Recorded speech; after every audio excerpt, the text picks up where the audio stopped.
Baiklah teman-teman, hari ini kita akan membahas tentang graduasi berdakwah ala Nabi, yaitu dengan analisis hadis pengutusan Mu'adz. Nah, langsung saja di slide awal saya akan menjelaskan tentang hadis pengutusan Mu'adz, yaitu di minggu kemarin kita sudah membahas ya hadis ini, yaitu hadis ini ditakhrij oleh Imam Bukhari dan Muslim, dan lafadznya dari Imam Muslim. Nah, jadi ini menceritakan bahwasanya suatu hari ada salah satu sahabat yang bernama Mu'adz bin Jabal. Beliau diutus oleh Rasulullah untuk berdakwah di negeri Yaman pada tahun 10 Hijriah. Nah, itu adalah sababul wurudnya.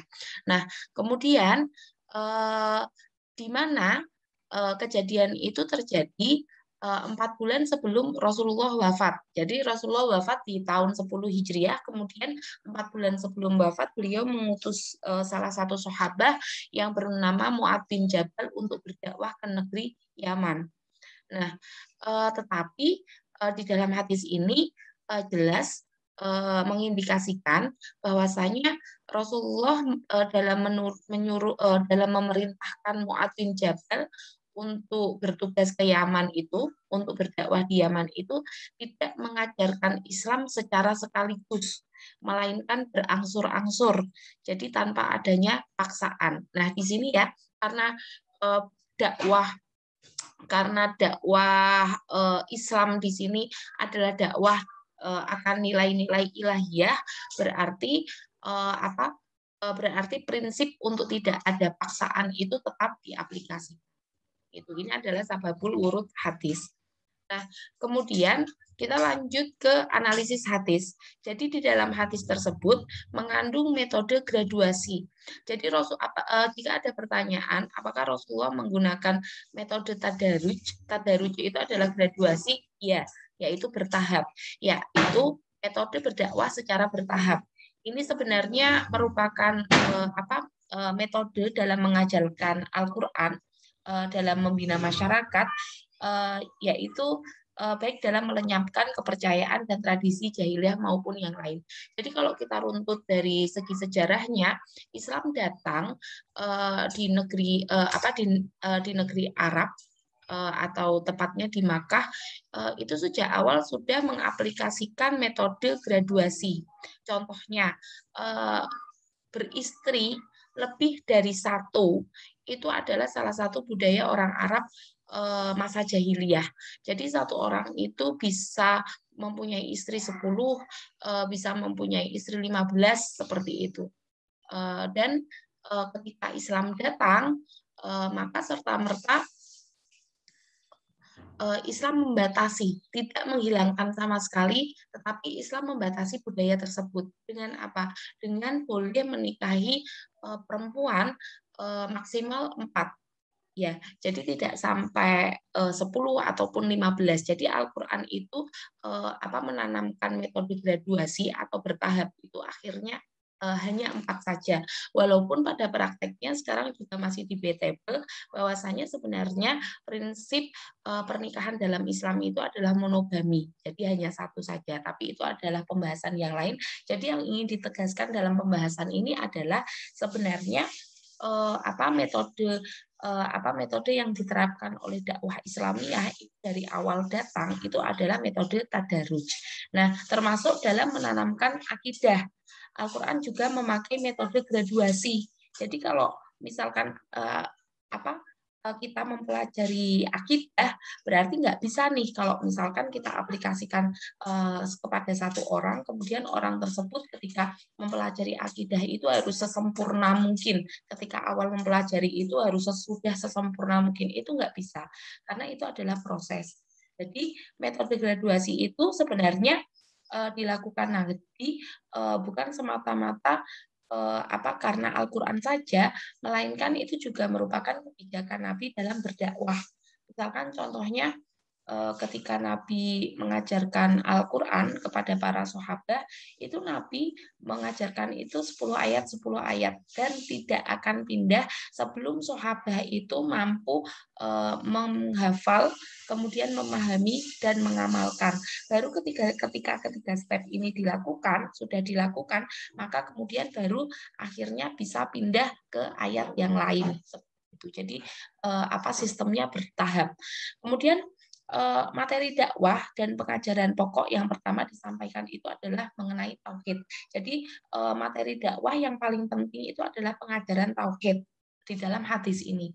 Nah, tauhid itu juga merupakan inti dakwah karena ajaran seluruh nabi dan rasul yang diutus Allah. Jadi kan rasul seperti yang kita ketahui bukan hanya Nabi Muhammad, tetapi nabi juga banyak, yang kita ketahui hanya 25, meski syariat yang dibebankan kepada masing-masing umatnya itu berbeda-beda. Jadi misalkan umat Nabi Isa itu syariatnya berbeda dengan umat Nabi Muhammad. Tapi inti ajarannya adalah apa? Adalah tauhid.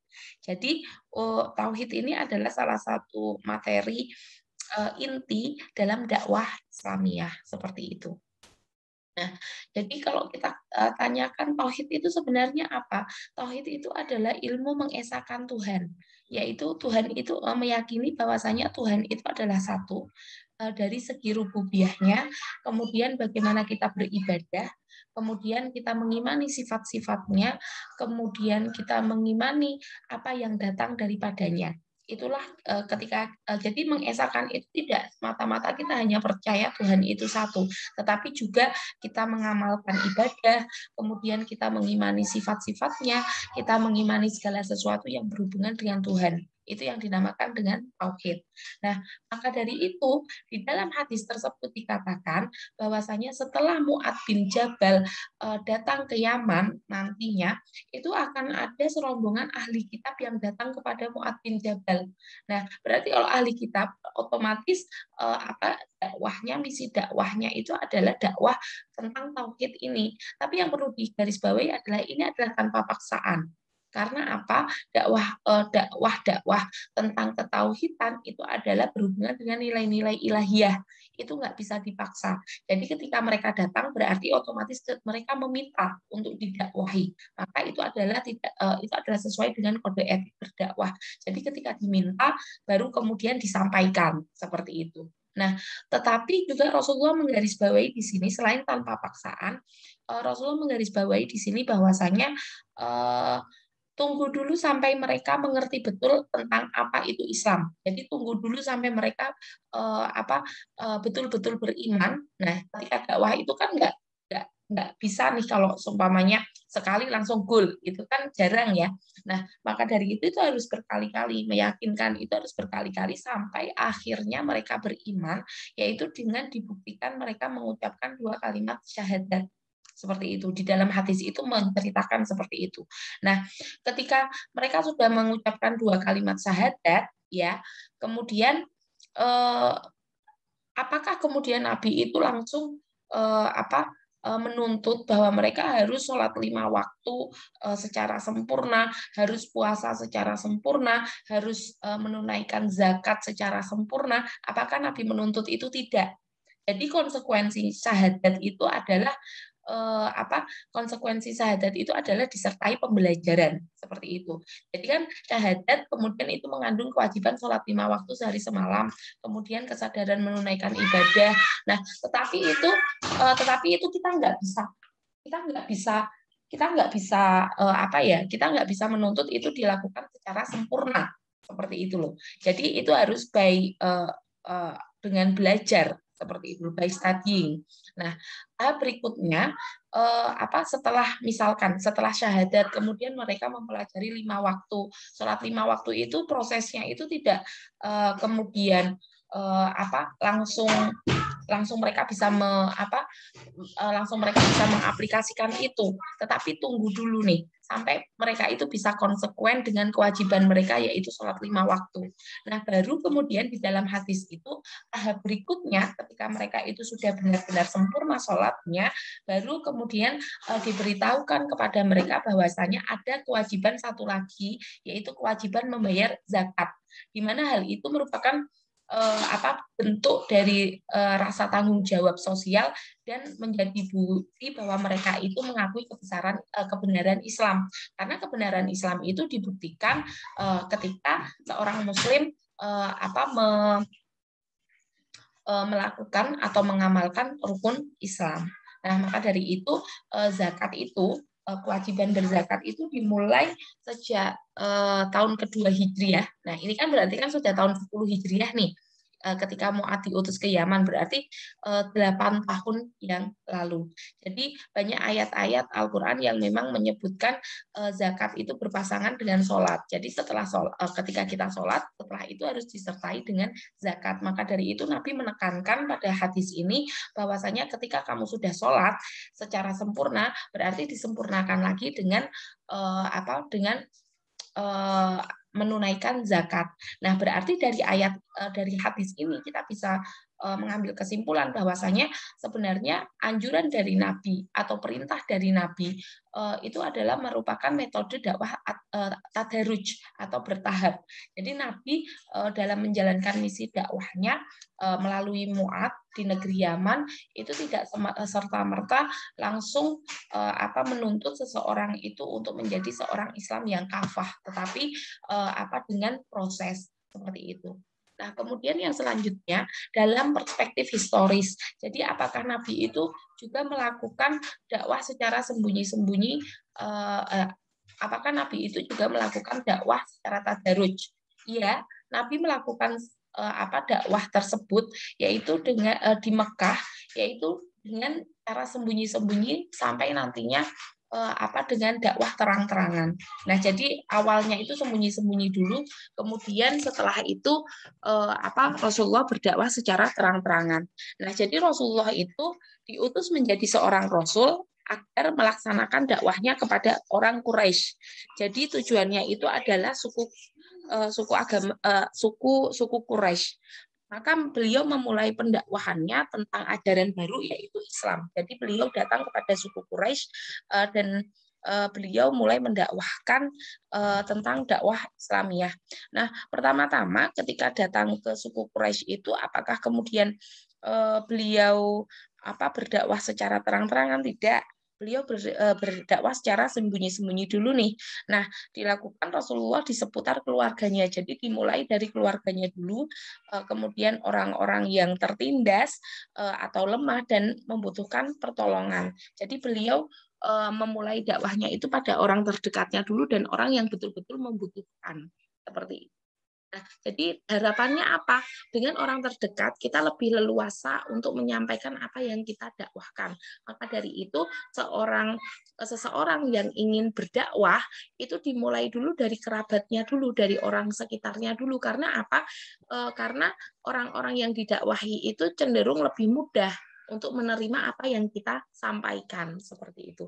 Nah, kemudian beliau mempunyai cara ketika beliau dakwah bersembunyi-sembunyi, beliau mengadakan majelis di salah satu rumah sahabat, kemudian beliau mengadakan halakoh, kemudian beliau membina kelompok tersebut dan akhirnya mereka menerima Islam. Tetapi dakwah secara sembunyi-sembunyi itu pun tidak kemudian berlangsung secara mulus. Jadi kalau misalkan dikatakan apakah dakwah Rasulullah itu berjalan mulus, kemudian sekali berdakwah langsung mendapatkan pengikut, tidak. Karena selama 3 tahun berdakwah itu kurang lebih hanya 4 orang pengikut yang masuk Islam dari halakoh tersebut. Di antaranya adalah istrinya sendiri, yaitu Khadijah. Kemudian ada Ali bin Abi Thalib, kemudian ada budaknya yaitu Zaid bin Harisah, kemudian Abu Bakar As-Siddiq. Jadi hanya 4 itu saja. Nah, berarti kan apakah Rasulullah pernah gagal dalam misi dakwahnya? Ya sering. Jadi seorang mubalik itu untuk menciptakan taghyir, perubahan itu memang tidak mudah dan dibutuhkan proses. Nah, akhirnya melalui Abu Bakar ini mempunyai pergaulan yang luas juga pada saat itu. Akhirnya ketika Abu Bakar itu berdakwah, mulai mendakwahkan Islam, maka banyaklah yang mulai tertarik dengan Islam. Tapi ini masih dengan metode dakwah secara sembunyi-sembunyi. Nah, jadi pada tahap pertama ini, yaitu dakwah secara sembunyi-sembunyi, itu tantangannya masih sedikit karena masih dalam tahap awal, jadi belum terlalu berarti seperti itu. Jadi belum terlalu keras kendala-kendalanya.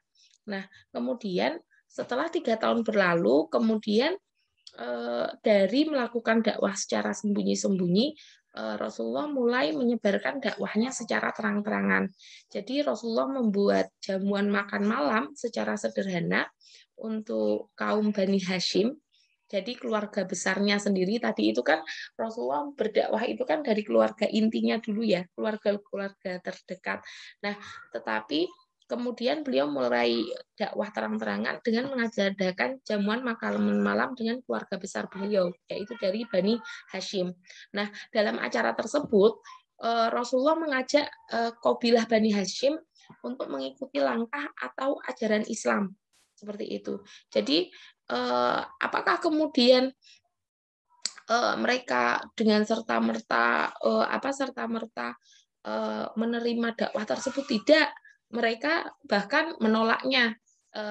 Ya tidak didengarkan gitu aja. Penolakan itu ketika Nabi mendakwahi mereka tentang Islam, mengajak mereka untuk masuk Islam seperti itu, ya nggak didengerin seperti itu. Nah, kemudian akhirnya ya itu kita bisa katakan bahwasanya misinya belum berhasil gitu loh, masih gagal. Nah, kemudian dalam acara jamuan selanjutnya Rasulullah mengadakan kembali nih.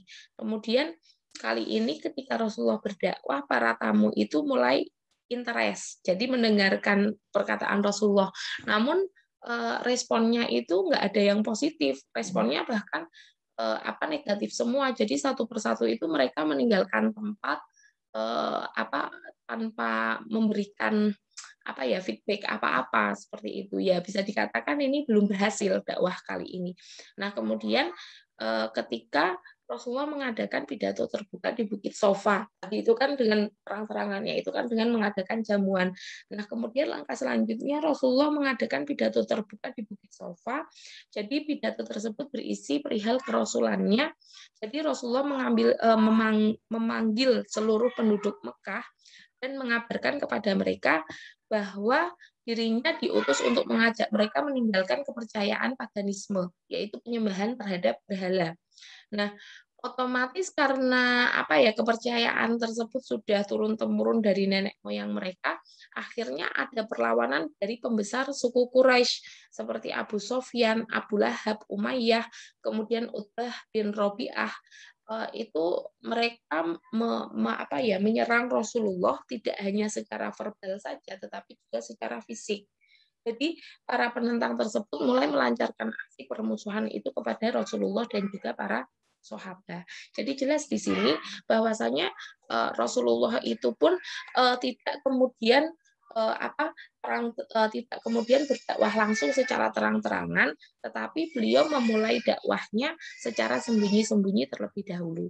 Jadi konklusinya adalah dalam hadis tadi Rasulullah menyuruh sahabat Mu'adz bin Jabal itu pun menyeru kepada nilai-nilai keislaman itu tidak berdasarkan paksaan.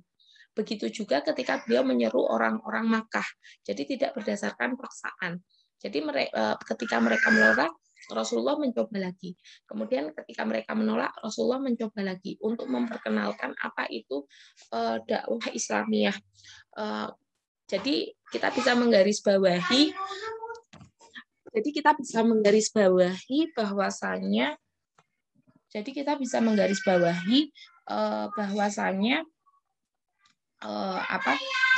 mereka menggarisbawahi bahwasanya mereka masuk ke dalam Islam itu tidak berdasarkan paksaan. Tidak berdasarkan paksaan. Oke, mungkin cukup sekian, nanti kita lanjut di WAG ya. Terima kasih.